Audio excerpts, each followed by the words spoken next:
आपण आहे ना अबो आणि ओव्हर हे दोन शब्दांमध्ये काय फरक आहे ते शिकणार आहे. तर अबो म्हणजे सुद्धा वरती आणि ओव्हर मध्ये सुद्धा वरती. पण मग अबो आणि ओव्हर केव्हा वापरायचं, मग वेगवेगळं आहे ते. मग काही उदाहरणार्थ दिलेली मी, त्यावरून आपण बघणार आहे की अबो आणि ओव्हर. सर्वात पहिले मी अबो म्हणजे काय ओव्हर म्हणजे काय ते सांगते तुम्हाला. तर आता अबो अबो म्हणजे वरती. आता बघा हा बॉक्स समजा मी इथं धरला, माझ्या डोक्याच्या वर आहे. डोक्याच्या वर म्हणजे थोडा साईडला येतो, म्हणजे माझ्या डोक्याच्या समोर आहे का नाही, माझ्या पाठीमागे का नाही, माझ्या वरती बॉक्स आहे, माझ्या डोक्याच्या वर बॉक्स आहे. पण एक्झॅक्टली डोक्यावर बॉक्स आहे का नाही, तो थोडा साईडला आहे. मग तेव्हा अशा वेळी काय वापरायचं, अबो. काय वापरायचं, अबो. मग इथे आता बघा पहिलं उदाहरणार्थ, the fan is above my head किंवा the box is above my head. आता fan is above my head. आता फॅन तिकडे साईडला आहे, पण तो माझ्या डोक्यावरच आहे. पण एक्झॅक्टली माझ्या डोक्यावर आहे का फॅन, नाही. मग तेव्हा अबो वापरायचं. आता दुसरं उदाहरण बघा, अ bridge goes dash dash the river. आता बघा समजा ही रिव्हर आहे आणि हा ब्रिज.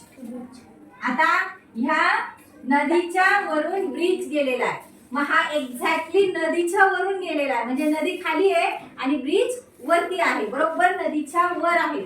मग तेव्हा काय वापरायचं, ओव्हर. तेव्हा काय वापरायचं, ओव्हर. म्हणजे बरोबर नदीच्या वर आहे तो, तेव्हा वापरायचं ओव्हर.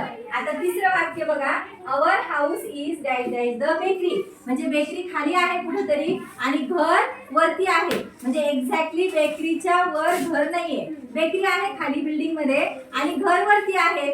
मग अशा वेळेस काय म्हणणार, समजा बेकरी फाईन घर इथं आहे, मग काय वापरणार, अबोव की ओव्हर, अबोव. बरोबर, राईट, अबोव वापरणार. म्हणजे एक्झॅक्टली घर त्या बेकरीच्या असं वरती नाहीये, कुठेतरी त्या बिल्डिंगच्या वर आहे, बेकरी वर आहे. The plane flew the dash dash the clouds. म्हणजे ढगांच्या वरती विमान उडते.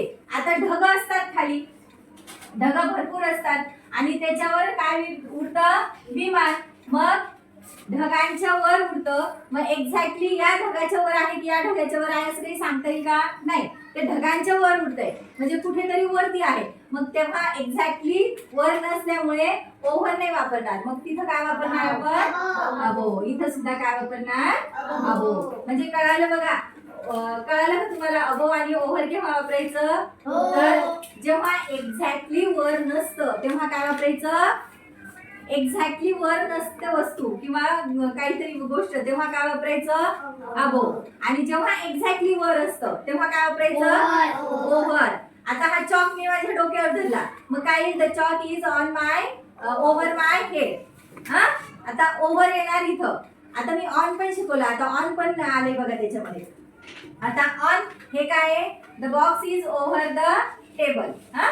आता काय येईल, आता अबोव पण नाही येणार, ओव्हर पण नाही येणार. आता काय येईल सांगा, the box is dash dash the table. काय, टेबलच्या वर बॉक्स आहे. मग आता इथं काय येईल, अबोव येईल का ओव्हर येईल का ऑन येईल, बरोबर, ऑन. काय येईल, ऑन.